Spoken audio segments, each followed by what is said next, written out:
I often get asked what I eat in a day. About a year ago, I decided to do an elimination diet, which essentially is a carnivore diet. And having done that, and because I did that, I healed my gut, which was like a decade or more of gut pain. I couldn't get to the bottom of it. It was super frustrating. I had bloating. I could never figure out what was causing it. Turned out in the end, it wasn't like one specific thing that was causing it. It was just that my gut was very damaged from years and years of a suboptimal way of eating and taking care of myself.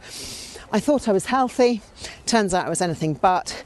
I had joint pains that snuck in the last 5 or 6 years, and things like shoulder pain. So one shoulder started hurting for no reason. It wasn't an injury, it just started hurting, and then the other one started hurting, which meant sleeping was difficult. Can't sleep on my back because I didn't want to snore.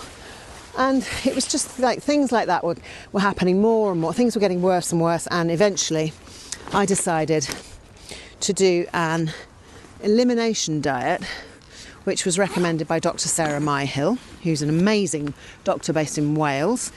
They've tried to strike her off several times, but unfortunately her patients keep getting better, so they haven't succeeded at that, because nobody will testify against her, because she's just such a good doctor and she's so no nonsense and sensible. And let's have a quick drink. My name is Emma Voysey and I'm a health coach, and it's my mission on this channel to bring information to you that is going to help you transform your health the way that I transformed my own health, and the way that I do for people I now work with one-to-one. Ooh, what have you got on there?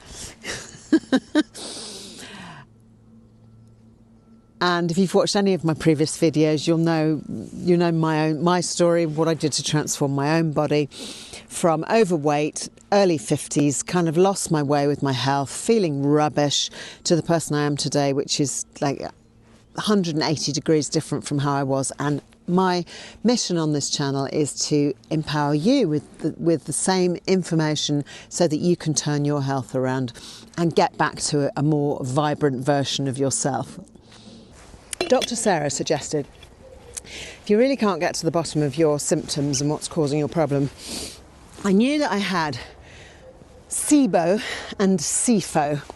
That's small intestinal bacterial overgrowth and small intestinal fungal overgrowth. And when you get bugs from your large intestine, which is low down, that's the big part of your intestine that is before you evacuate.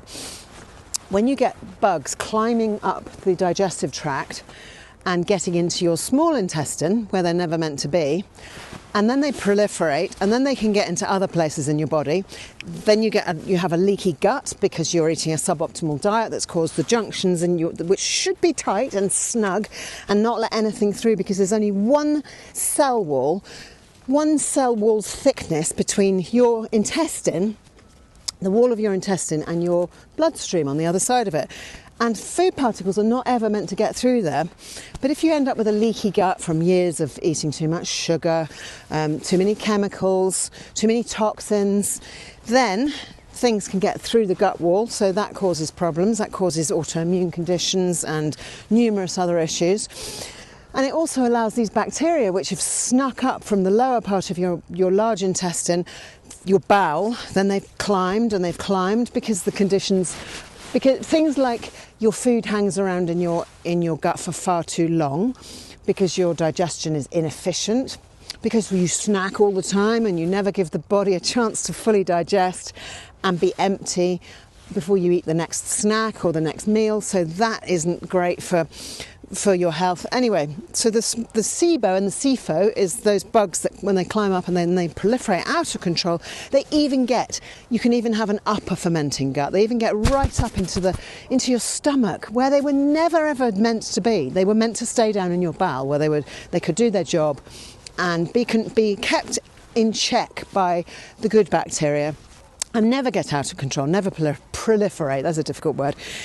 So So I had all this going on, and it causes bloating and pain, and I couldn't fix. You can take, if you go to the doctor and you have a doctor who recognises or does a test for you and tells you, yep, you've got this SIBO, and for good measure you've got SIFO as well, then they can kill it with antibiotics, very strong antibiotics.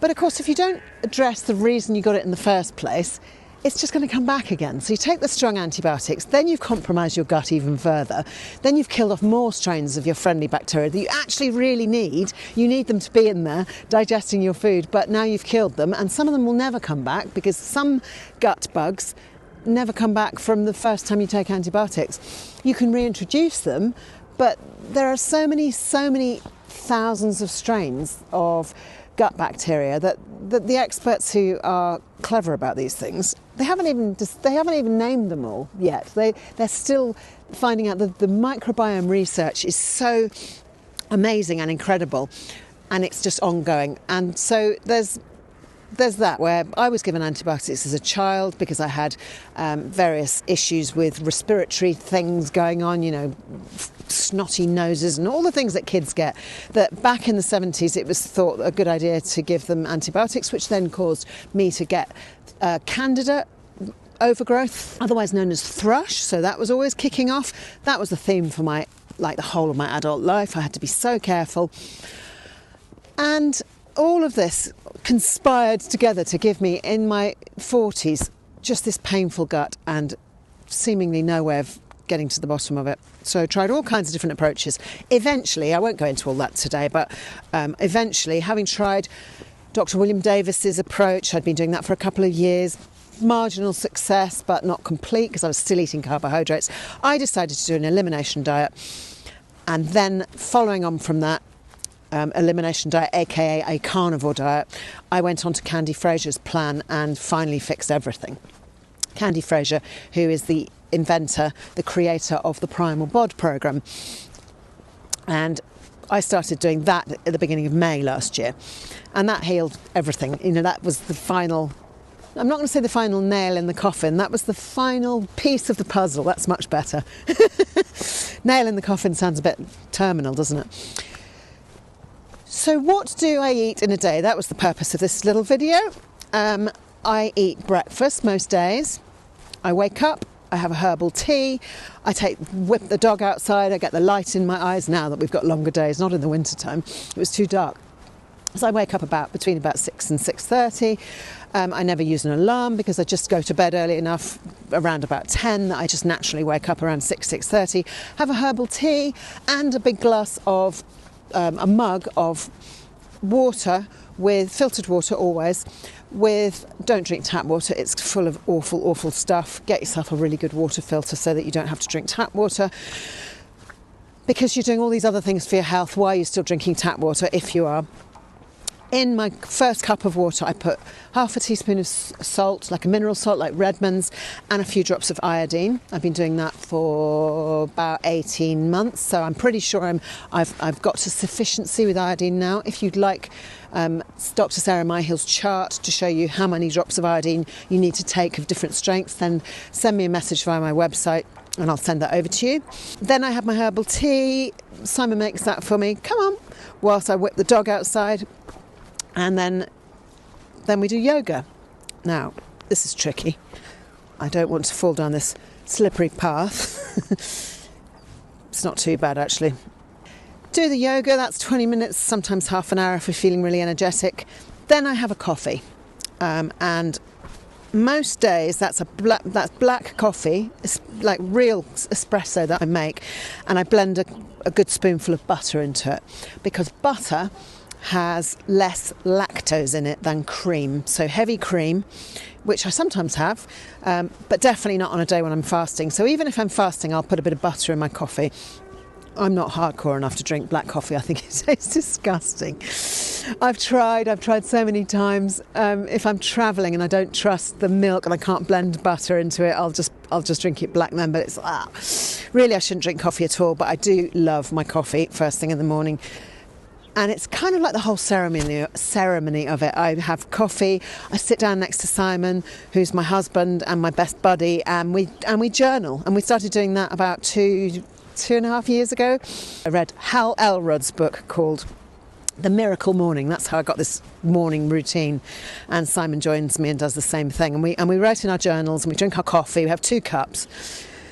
And then if it's a day where I'm not fasting, I will have kind of about half an hour or so after that, I'll have some breakfast, which might be eggs or some fish, maybe eggs and some wild caught smoked salmon, or a can of sardines. Simon hates sardines, so that's just me on the sardines. But sometimes I can mash up mackerel fillets. Grilled mackerel fillets from Lidl are really nice. They come in they're in water, and you can drain the water off, mash them up, add a bit of olive oil and salt and pepper, a bit of seasoning. They're really tasty. And mackerel has a similar nutrition profile to sardines, so I like mackerel.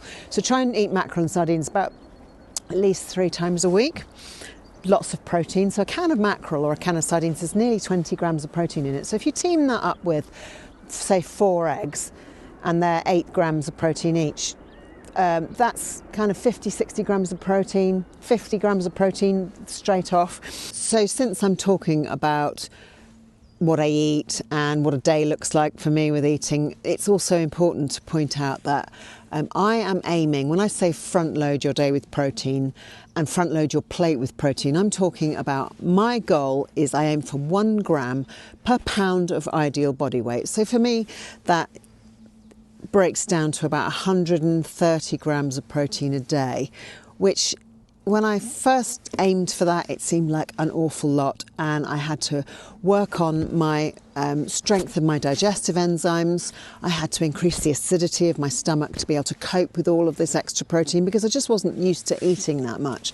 But now I am, and now I find it effortless. And now if I don't get enough protein, which is quite often the case if I eat in a restaurant, the portions of protein in restaurants are similar to the way I used to eat protein. So similar to, the protein's there, but it's not in a kind of amount that's going to really sustain me. It's more like almost in some cases, it's a garnish.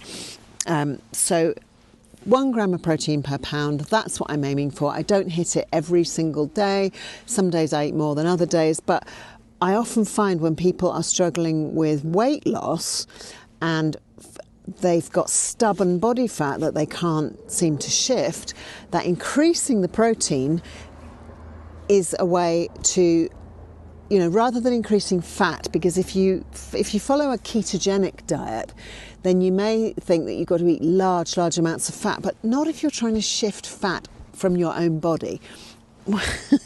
Then you want where have you put it? I can't even see it behind me. Oh, the ball. It's the ball is everything. If you want to reduce your own body fat, make sure you're eating enough protein, but go easy on the added fats, because they are just going to slow your progress down. Because if you're putting fat in, then your body will use that before it uses the fat that you've got stored around your body. So something to bear in mind. Where is it then? Hey. And in addition to making sure I'm getting enough fats and proteins, I also make sure that I'm drinking enough, and that's, fresh filtered water is really important for our metabolism, to keep everything running smoothly and all the machinery working. You need to make sure you're getting enough hydration. Hydration is super important. But don't drink large quantities when you eat, because you will dilute your digestive juices. So I drink between meals, and before meals, wait half an hour, then eat your meal, and then between meals, when you've already leave it at least an hour so your digestion's really well on its way before you start drinking again. But do remember to drink, and for each cup of tea or coffee I have, I will add an extra glass of water, because tea and coffee dehydrates. And having said that, I tend to have 2 cups in the morning of coffee. I might have a cup of tea in the afternoon, but that's it. It's not like I'm mainlining tea and coffee all day long. Sometimes I make keto bread. It's not bread at all. It's 2 eggs blended with a pot of cottage cheese, or out here fresco cheese, or Formaggi fresca it's called, and it's the closest thing I found to cottage cheese. And I've realised that the reason they don't have cottage cheese here is because they have this Formaggi fresca instead. but cottage cheese blended with 2 eggs, season it, blend it in the NutriBullet, pour it out onto a sheet of grease-proof paper or baking paper, I don't know what the Americans call it, pop it in the oven about 190 for 10-15 minutes, and you get this lovely, kind of like a waffle or a pancakey thing.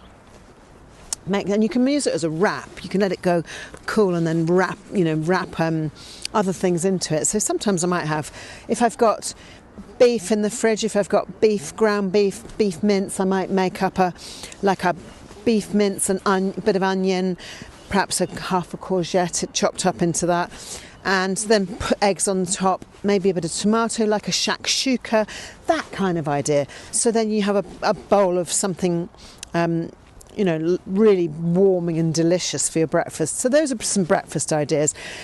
And then I don't eat again until 2 or 3 in the afternoon because I'm just not hungry. So the idea is to eat enough food at a meal that you feel full and sustained for the next 5 or 6 hours.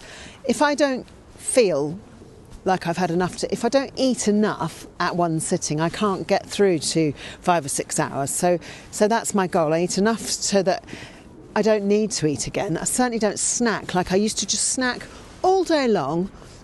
Every time I went in the kitchen, I'd open the fridge and have a bite of something, eat some nuts, maybe some fruit, healthy stuff. But my days went on like that, so your stomach is never empty. You never give your body a chance to have that rest and digest period in between the eating. So I don't eat like that anymore. So then lunch might be steak, it might be fish, it might be, I might make a bolognese, I might make a stew. I eat lots of beef, I eat lamb, I eat free-range organic chicken. Sometimes I eat pork. I tend to eat lamb at least once a week. I tend to eat the things that I don't cook so much at home if I eat out in a restaurant.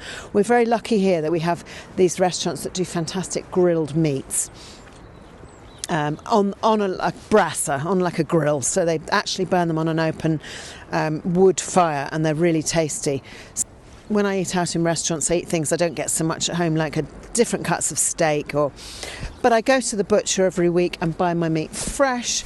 I get him to give me bones, which I make into bone broth. Sometimes, instead of a meal, I might just have a cup of bone broth. So if I'm on a day when I'm, for example, trying to extend my fast, so I perhaps had a 24-hour fast, I don't want to eat breakfast the next day, I want to push it through to lunchtime or the afternoon to take it to 36 hours. Whoops, look at the animals in the snow.